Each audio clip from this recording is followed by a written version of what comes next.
E3 2018? Sony, Microsoft, Nintendo? Let's find out. Here we go.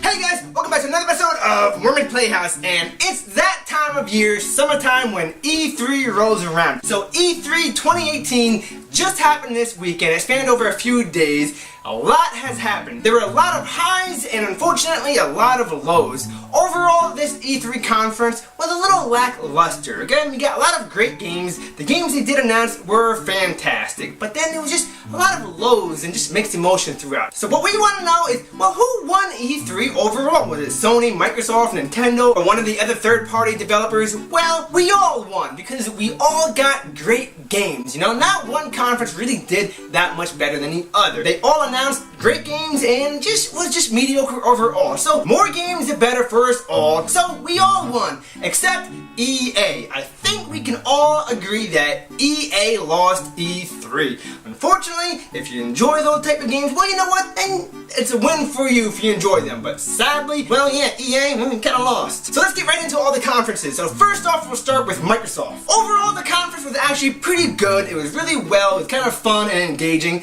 It was really interactive. It was up on stage. They announced a lot of games, over 50 games that will be coming to Microsoft. 15 of them are exclusive. However, unfortunately, majority of the ones that they did announce, well, they're on all platforms. You have Tales of Vesperia coming, which is an anime-style JRPG, which looks really great, but it's coming to not only Xbox, but PS4 and Nintendo Switch, so I will be picking it up there. Nier Automata, which is a really fantastic-looking game. It's already out on PS4, so I guess just play it there, but if you have it and you have an Xbox, well, here you go. Kingdom Hearts 3 was finally announced. They finally dropped a trailer at the Microsoft conference, which was really nice, because we've been waiting for that for a long time. Sekiro Shadows Die Twice, which is a Dark Souls-esque style samurai game, so this does actually look kind of fun if you enjoy that difficult combat of Dark Souls and Bloodborne, so we got a samurai version of that. Again, you know, that's coming to Xbox, but it's also on PS4. A lot of first-person shooters were announced, so if you're a fan of first-person shooters, well, there's a lot coming from Microsoft. Again, the Microsoft conference was more targeted towards Western-style gamers and people who enjoy first-person shooters. So if you enjoy that kind of games, well,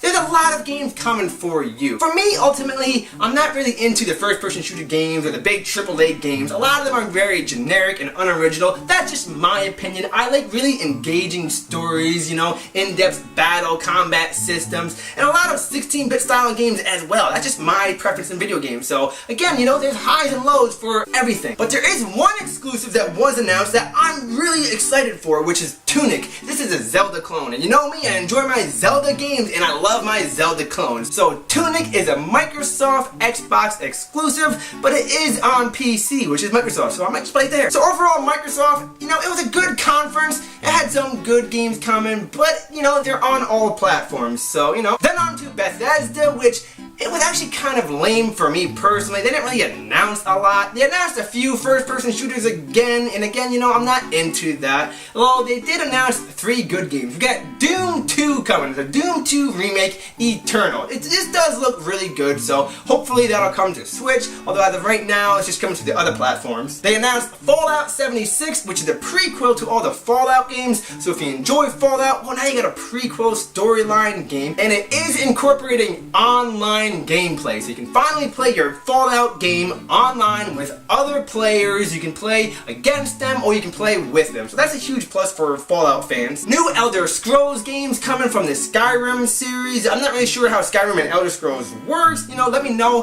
how the two of them combine together. Are they the same game? Are they different games? There's a DLC, but you got new games announced. It was kind of confusing because they announced some Elder Scrolls games, some card game as well, and some DLC. I wasn't too sure what was DLC and what was a new game, but at the very end they did show us a title screen for Elder Scrolls 6, so that's a huge win right there. If you're a fan of that series, well, you got this 6th one coming. Then on to my most anticipated developer conference, which is Square Enix. I was really looking forward to this. I was hoping for a lot of 16-bit style RPGs, and they did have a pretty well conference. It started off really good. There was a lot going on. It was just a series of trailers, one after another. So the momentum was really great. We start off with Shadow of the Tomb Raider, which this looks really impressive. I didn't play the last Tomb Raider game, which did look really good, so I am intrigued by this new Tomb Raider game. It's been a long time since I played any of the Tomb Raider games, all the way back on the PC. Remember when you played Tomb Raider on PC? Dragon Quest XI trailer was revealed, and this looks amazing. Now, we have seen Dragon Quest XI trailers before,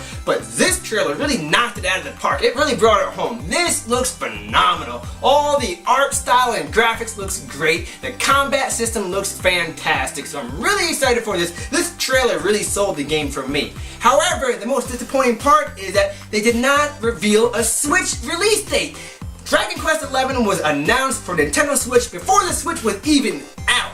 So we've been waiting for this Switch release date, and of course, no announcement for it. Though they did announce it for the other systems, so that's good if you have it on other platforms. Square showed us another trailer for Octopath Traveler, that's always good. More Octopath is always good. Final Fantasy 14 patch or DLC was announced, and it does look really good. That's kind of intriguing. Again, Kingdom Hearts 3 trailer was shown because that's by Square Enix, although it was the same exact trailer shown at the Microsoft conference, so that was kind of disappointing. Deja vu, we already seen this. So Square Enix is just showing, quick trailers. This was kind of like a direct, which is really nice because it's just short and to the point. But then that was it. All that build up and it just died off.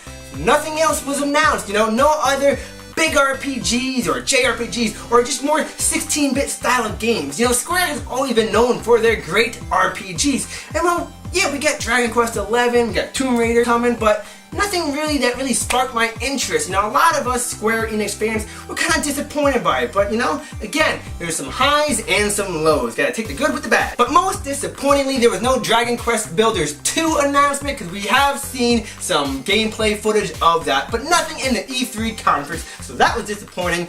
And most of all, Final Fantasy VII Remake. Nothing. Where is our trailer for Final Fantasy VII Remake?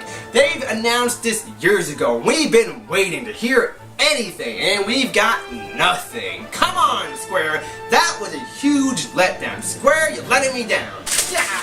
Luckily, limited run games step into the playing field and brought me some games that I'm looking forward to. If you don't know what limited run games is, well, they're not a game developer. They basically take games that are digital only and make physical releases for us. So that's a huge thing that we need. We have Golf Story coming to a Nintendo Switch physical edition. That was a great game. It's out there on digital. I definitely recommend playing it. But now we got a physical release coming. Dust is coming to Nintendo Switch as well. This is a 16-bit action platforming style game. Looks really fun. Iconoclast is coming to PS4 and Vita. Again, this is a 16-bit style platforming game, but this has a Mega Man style vibe. So this looks really action-packed and really fun. And most of all, Cosmic Star Heroine coming to Nintendo Switch. This is a futuristic cyberpunk 16-bit style RPG.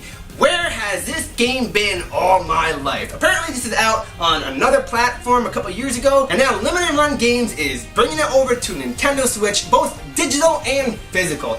This game looks phenomenal. This is right up my alley. It's got that 16-bit style of graphics. It's an RPG, which is what I'm really looking for. It's what I wanted from Square, but I didn't get. It's got some really great combat, some great action going on. The overworld is really exciting. You get to explore a beautiful looking world. There's a lot of engaging story going on. You can tell that they put a lot of heart and soul into that story. There's a bunch of characters that are in this game that go along on the journey with you. So this game is really right up my alley. I was not expecting this. I've never even heard of this game before, and this really fits that niche market of the games that I like to play. So I'm really excited for Cosmic Star Heroine. Definitely going to be getting it for Nintendo Switch, so I definitely recommend you checking it out. At least watch the trailer, because you're going to love it. Then Ubisoft comes on. Is it Ubisoft or Ubisoft? Again, this is another developer, a third-party developer that, well, it just kind of missed the mark for me. Overall, it was just kind of mediocre, although it did announce some pretty good games that are coming. We got Beyond Good and Evil 2, which is a prequel to the first one. I haven't played the first Beyond Good and Evil, but this new one looks really good. The art style and graphics looks really well. It looks more like a realistic style of game, so if you're into that series, well, now we got a prequel, which is kind of nice to have a more engaging story, which is what I like. Skull and Bones, which is a pirate game that was announced by Ubisoft, and this is kind of a Sea of Thieves clone. So if you like Sea of Thieves, I think you'll like Skull and Bones, although this looks like it has more action and combat in this game, and the graphics look more realistic, although I do like the graphics from Sea of Thieves better. I just like that vibrant, bright colored graphics. It's just my style of game. But if you enjoy Sea of Thieves, I think you'll enjoy Skull and Bones. A lot of first-person shooter games were announced. Again, a lot of E3 announced first-person shooters. It was just targeted toward Western gamers, and most of them, well, they like their first-person shooter games. And again, there's nothing wrong with that. If that's your style of games that you like and enjoy to play, well, you know, then that's a huge win for you, because there's a lot of them coming. We all each have our own individual preferences in the games that we enjoy, and that's the beauty of gaming, because there's so many different games for all of us to enjoy. Assassin's Creed Odyssey was announced. Now this looks really great. This really sparked my interest.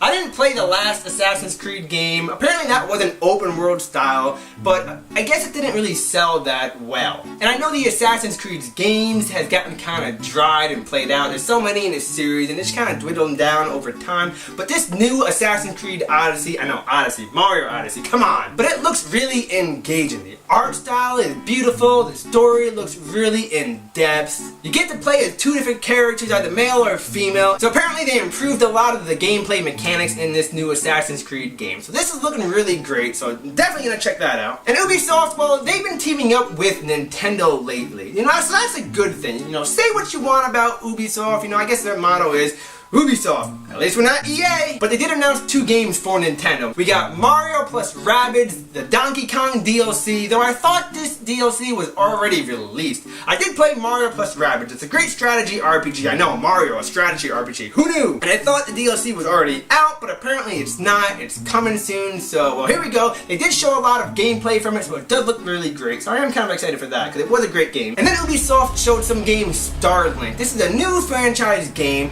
It's a spacecraft flying shooter type style of game, and it's kind of sparked my interest. And it has that Amiibo and Skylanders style of games where you get these figurines that interact with the game itself. So that was kind of interesting right there. But then, out of left field, Ubisoft just blew my mind, because all of a sudden they showed Star Fox in this game, and I gotta say, he looks amazing. Who knew? Say what you want about the Wii U version. I know it didn't get great reviews, but man, Star Fox, this looks amazing. And that just out of left field. This is really confusing me now, because you have Star Fox in this Ubisoft game and Starlink, and then all of a sudden Shigeru Miyamoto just steps up out of the crowd, and they come down and hand him some big statue of Fox or in his spacecraft. I'm like, what is going on? All this stuff and action is being thrown at us from left and right. It's just really confusing.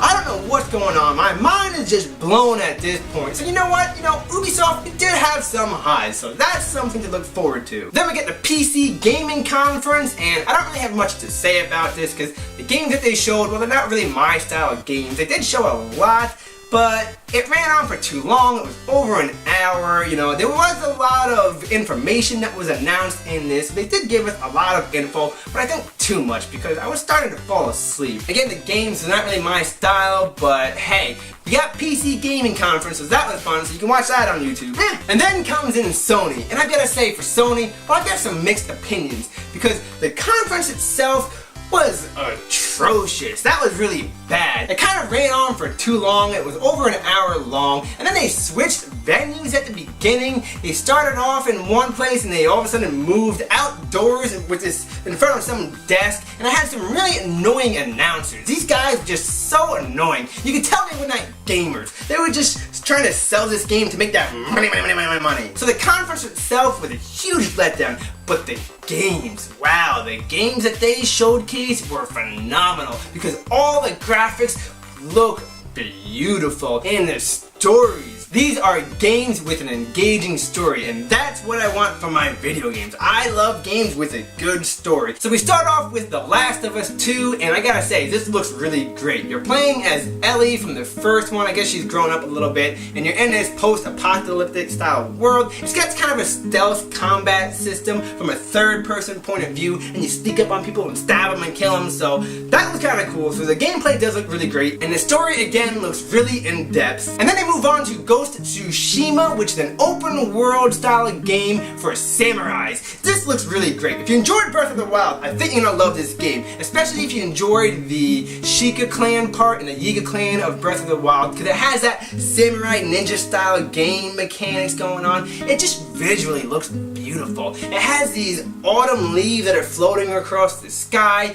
and the story itself is right into the gameplay. Instead of having to cut out into cutscenes, which, you know, it can go one way or another, the story is actually interacted right into the actual game itself. So it constantly progresses. It has this open world for you to explore, and it's just visually stunning. Out of all the games, this one really sparked my interest. I definitely recommend checking out Ghost of Tsushima. Then all of a sudden, Sony unveils a remake of Resident Evil 2.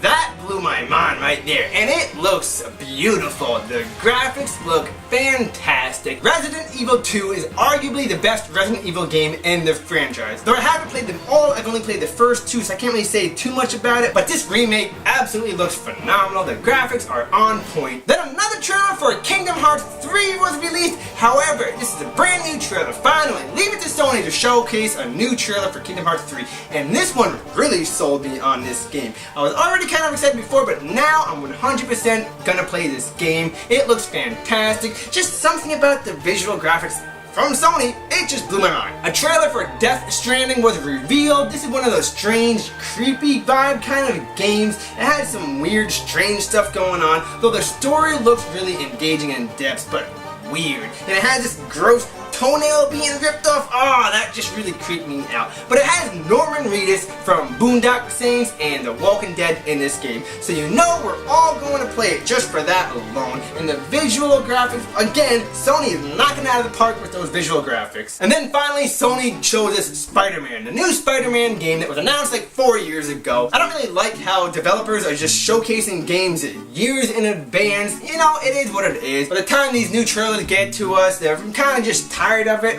The gameplay does look really fun. It's action-packed. You're swinging around as Spider-Man with your spider webs. You're attacking the enemies. It does have an engaging story that's going on. You know, it took forever for us to be revealed, but finally we get some Spider-Man. Take one down, one more to go.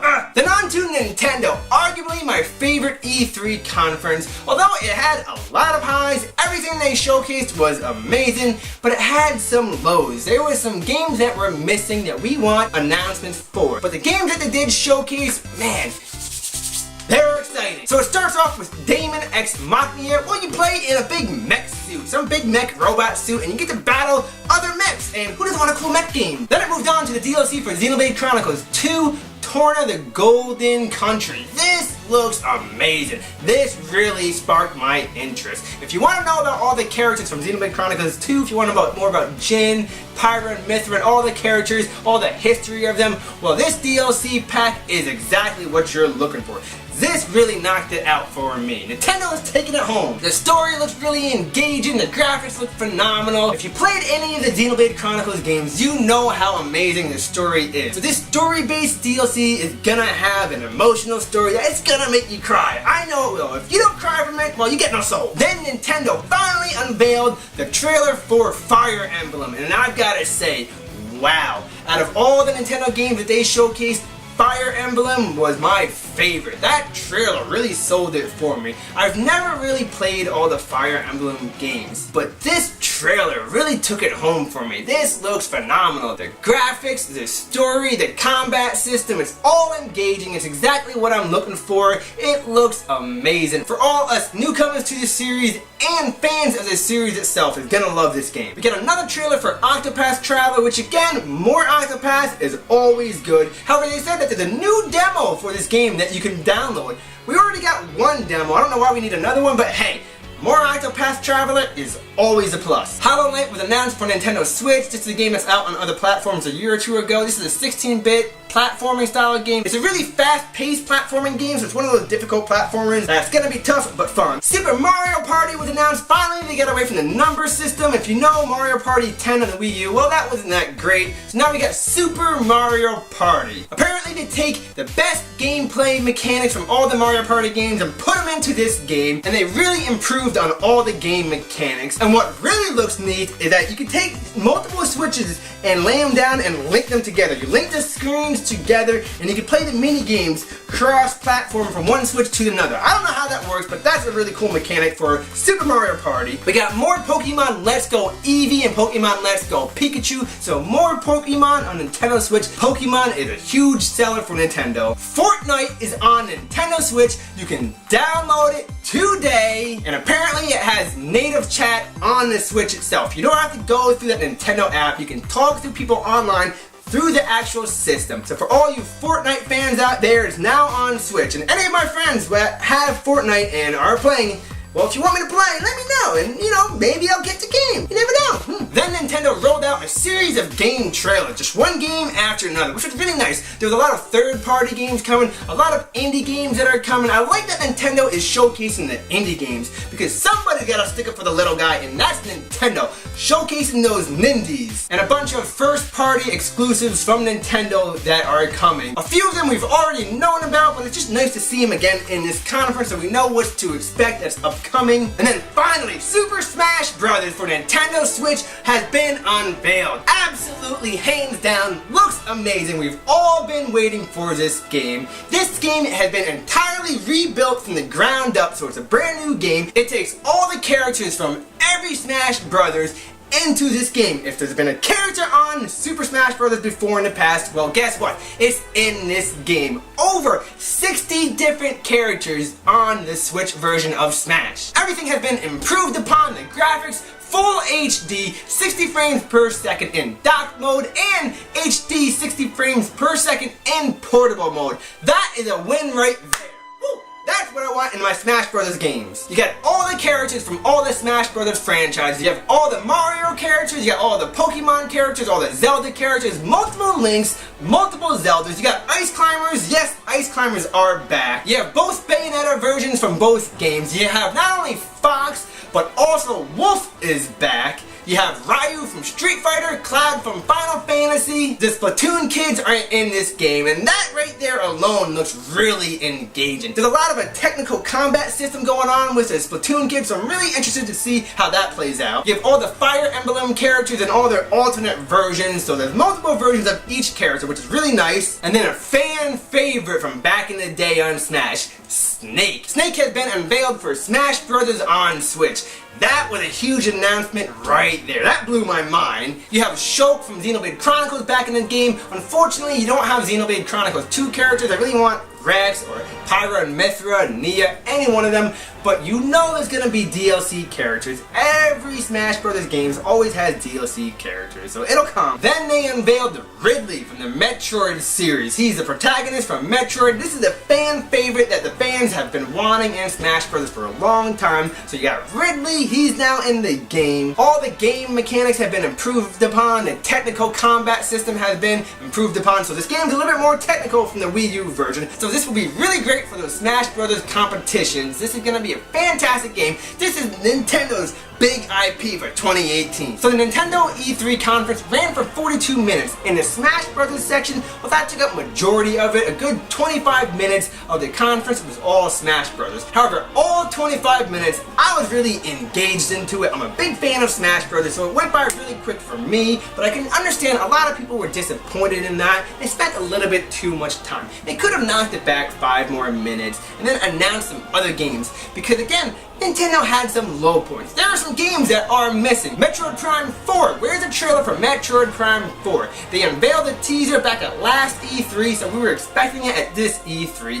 Bayonetta 3. They unveiled the trailer for it back at last E3. And again, we didn't get anything in this E3. No Animal Crossing, no Yoshi. we've been wondering what's going on for Yoshi for a long time, because they showed us a full trailer early in the year and then nothing. So there are quite a few games that have just been missing in this Nintendo E3 conference. But that's just how Nintendo does it. They don't unveil all their cards. They hold back some of the games. They only show some of the games that are coming out this year. You know, every Nintendo E3 conference has always been pretty much just like a Nintendo Direct. You know, they're short and sweet and to the point. So yes, Nintendo E3 had a lot of great highs. What they did show was amazing, but then it had some low points. And that's overall throughout the entire E3 conferences. Majority of them had a lot of great highs, but then a lot of lows, so most of it was kind of lackluster. I was let down with some of the stuff throughout E3, but hey, you know, we're all winners. We all get games that we enjoy. Cosmic Star Heroines, I'm really looking forward to. You got the Tomb Raider game, which looks kind of fun. Ghost of Tsushima, that looks phenomenal. Dragon Quest XI, I'm really hyped for that. Fire Emblem Warriors, I can't wait for that game. Unfortunately, that game was delayed to spring of 2019. It is what it is. Kingdom Hearts 3 is another great game I'm anticipated for. Tales of Vesperia is coming. Last of Us 2, the Resident Evil 2 remake. These are all fantastic games that we're all gonna get to enjoy. Xenoblade Chronicles 2 story DLC, Torna the Golden Country, that looks phenomenal. Smash Brothers on Switch. This is Smash Brothers Ultimate. Overall, it was a pretty great E3. Again, a little lackluster, but we're all winners. Except for EA, they lost. So let me know which games you're excited for, which ones you'll play. Which conference did you think was overall the best? Were they all great? Were some better than the other? Which one won? Or were they all just bad?